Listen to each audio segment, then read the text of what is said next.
Hey everyone, it's Tom Seymour with another edition of the $500 feature-length film. In this case, we're going to be going over a film that I co-directed with Mike Oransky and called Everything Moves Alone, which was a $9,000 comedic drama. The reason why this might be of interest for you is because it's how to make a 16 millimeter 90-minute feature-length film. Making a comedic drama is very difficult because it's very hard to sell. It's very hard to market. It's very hard to sell, especially with no stars in it. We had Carmen Capabianco, which he was in a number of full moon movies like Galactic Gigolo, Psychos in Love, Cemetery High, some cool horror movies and stuff like that. But he had a small part, but essentially it's all no names. And we were kids essentially. I think I was 21 here. Mike and Phil, I think, were 21, and you see this bus we got. Well, this was it was a private coach. The gentleman owned this bus near this gas station, and we saw it parked there, and we just went up to them and asked, could we, would you let us use it as like a more of a public bus? And he was like, yeah, sure. So basically, we got the bus for free, and he lived next to this sort of gas station, which was perfectly fine to pass as like a place that a bus would stop. The 16 millimeter camera we used was an Aton, I think it's called XTR, and we rented it from the Boston Film and Video Foundation. I had graduated community college in Connecticut, so we kind of had to pretend that we were Boston University students, and for some reason they either bought it or took pity on us. So we rented it. Our money was real. We each saved up a couple grand a piece, and so I think it was like maybe $2,000 to rent the camera, and I think we did it in about 12 days. Script was actually only 60 pages at the time. We didn't want to overwrite and then not have enough time to cover the actual story element.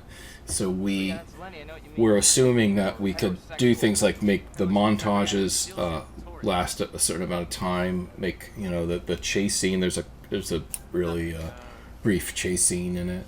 Make that last, and things like that, opening credits and ending credits.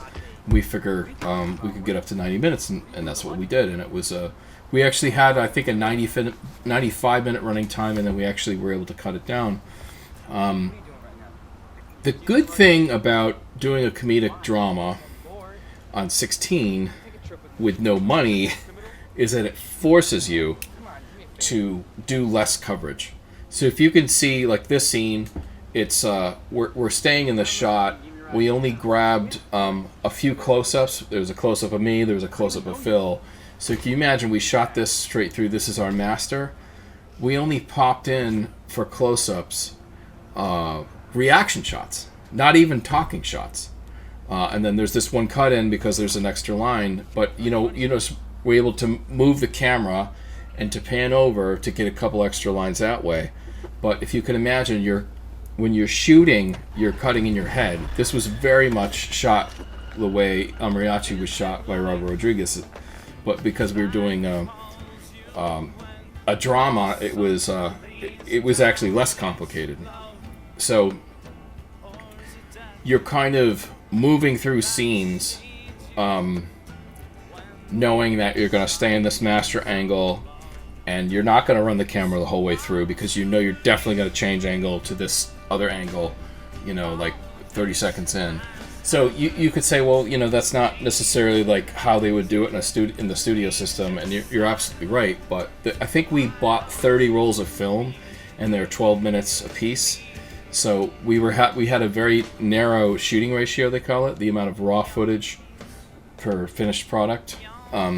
So basically, and then the opening credits, these scenes, we're just grabbing 5 or 10 seconds of these shots here and there, knowing, maybe 20 seconds, but that's about it, knowing that we're going to be doing something with a opening credit sequence. So we would just take these little shots, and not always knowing exactly how they were going to cut together, but knowing that there was going to be an opening scene montage. So that's my dad mowing the lawn. The lighting we used was basically whatever we could find. The lighting kits back then were very expensive. We kept the amount of scenes inside limited, and we would essentially buy things like floodlights from Home Depot, but then put color correcting gel to balance them to daylight. That way, if light was shining through a window, we added our light with the gel over it, the light would match. And we shot it in color, and it looked pretty good. And a VHS transfer to DVD transfer. I think the master was on Beta SP. When we were doing like an HD conversion of this film, if you can imagine the way we had to do post-production on this film, because we didn't have any expensive decks, you got to imagine we have to edit this thing over the course of like a year. So when we finished shooting, we took the raw footage to the Boston Film Foundation. For $2,000, they developed it all, and we convinced them to transfer to high 8 tape. They happened to have a high 8 deck there, and we had a camera. We had a high 8 video camera. So we transferred all the stuff. We got back a bunch of tiny tapes, and then we can play that off of our camera and then digitally capture it into an early PC that had one of the earliest forms of Adobe Premiere, because we were editing nonlinear, but this is very early on. But this is what we had to do in order to make it a $9,000 film. It was slightly before Digital 8 too. We couldn't even do Digital 8, so we were using High 8. And so in result, the resolution was decent. It was standard definition resolution 480i. Not great, but that's what people were broadcasting at the time, so we thought that was okay. But color space, not very good, right? People talk about high dynamic range and contrast ratio and all that stuff. And analog tape, it was very narrow, right? So when we're doing the HD transfer, the color information is just so bad that we decided to do the HD master and just keep it in black and white. And actually what it does is it helps out the consistency of the exposures and stuff like that. I'm not recommending you do black and white. I mean, honestly, the most unsellable thing you could make probably is a black and white drama with no stars. So that will lead me into what happened with this film. So we made the film, premiered it at Cine Studio. A few film critics liked it, and they got us a screening at the Pioneer movie theater in East Village. And that got us access to some press. We hired a person to do PR for us, and so we got some New York Times gave us a really bad review. They called it unfortunate backwash. I think it was like the Daily News gave us an average rating, and then places like Film Threat and Jacksonville Film Journal, a bunch of those places, BeIndependent.com. Like there was probably half a dozen places that really loved it, gave it like 4 out of 5 stars, but the mainstream press were just not having it. Probably it just seemed too primitively made. That actually lit a fire under my behind to do the sort of trauma style B movie, Land of College Prophets, or Fountain of Death, as it's called in like Spain and Italy. This movie in particular, there was a number of learning curves. I read a few books on how to actually change out film and do this. We got a few tips at the Boston Film Foundation. They showed us how to load the camera properly. They gave us about 5 minutes of training total. Basically a technician. It's just like, okay, I'll rent this to you, I'll show you 1 or 2 things, and then you're off running. This meant that when we were done shooting a 12-minute roll of film, you'd have to pull the film cartridge out and change out the film in a bag. And sometimes when you're like in the middle of a field or whatever, and you're kind of feeling around in the bag, and you're taking the old roll out, putting it in a case to keep it from getting exposed to the light, and then loading in the new one. It's a pretty difficult process, but we got pretty good at it. This is Mike Oransky here. Actually, he's credited as sole director on this film. It was definitely a team effort, but it was. I think I took a producer-writer credit, but we really did kind of do everything. It was just kind of like we were trying to keep ourselves from having too many of the same titles. We did casting for this. We only had to cast maybe a handful of people that would play some of the other characters. We were playing the main characters mostly for just efficiency and being able to move fast and not have to pay anyone. And in hindsight, I could, at this age, I'm 46 now, I could look back and I'm like, man, damn, maybe we should have had a casting session, and we wanted to act, and we sort of drank the Kool-Aid of the sort of like Tarantino, Kevin Smith sort of scenario where they're in their own films, and so we wanted to try that. We were young and we're like, let's try to be an actor, And like Phil's a good-looking guy. We used a lot of slow motion in this. We're able to shoot at 60 frames a second, and so that allowed us to get real slow motion. Really, for the first time in my career, we could shoot actual slow motion, which was very hard to do with any kind of prosumer video equipment back then. So to get really good slow motion, it was more of a film thing, unless you're using like really expensive high-speed video cameras, which were more primitive back then. High-speed film, I think, was more impressive. This is Fun Stuff Video.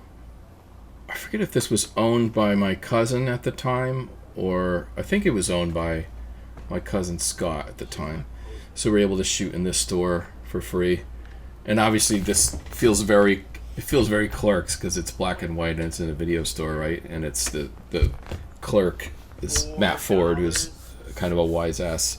The main character, Scotch, he gets out of the military and he's looking for his brother, which he kind of has a strained relationship with. His parents are out of the picture, and so he's coming to this small town that he's actually not familiar with. He's not originally from here. This is where his brother moved. He's sort of meeting some of the town locals, getting in trouble with people, and trying to build a life and fit in. And really that is the story of about it was kind of similar to what we were dealing with in life. We were very young and trying to figure out how to build a life and how to operate within, reality. And so in result, some of the criticism was like, well, the film is rather kind of naive, and the characters come to realizations that are obvious, but it was for a youth audience. It was about young people and what they were thinking at the time. So I think the acting is sort of sitcom quality. I think maybe this is the problem, and there's nothing wrong with the sort of 90s sitcoms, right? Sitcom acting in the 90s was a little big. It was a little stagey. And if you think of some of those sitcoms like Seinfeld or Friends and stuff like that, that's kind of how it was. And I would say our acting is kind of like 90s sitcom acting. So not great, but I think passable. So I actually don't think acting was the worst part of this film. I think we did okay. We thought we could be like Alexander Payne or something, or Wes Anderson. Maybe this is more of a bottle rocket attempt than anything. Again, you see that, basically you do one shot of tracking Phil mowing the lawn, and then we're into this wide shot, and I think pretty much the whole scene is in the wide shot, and then I think we do one cutaway of him, and we were doing these cutaways as safety cutaways, you know what I mean? So we knew we were going to punch in on Mike for that one line, so we just shot footage of him doing that one line, and then that's all we used. We actually had to use it a little bit more. If you look at that, it's wide shot, close up, wide shot, close up. So some of the blocking and camera angles, you'd say, are not, it's not exactly perfection, but we were responsible enough to try to cover our ass with having some cutaways. I did the score for the movie. I was obsessed with music scores back then. I really wanted to be creative. I loved music, so I just wanted to do a score. I really liked acting, so I just wanted to act. I really wanted to be a filmmaker, so we made the film. In hindsight, you go, yeah, was I wearing too many hats? Sure I was. We didn't want to just do wide shots a la Clerks, where it's just three people in front of a counter, you know. So we were trying to have coverage that was a little more interesting. Though you look at this angle now, side profile is not the best angle all the time when you're trying to see emotions.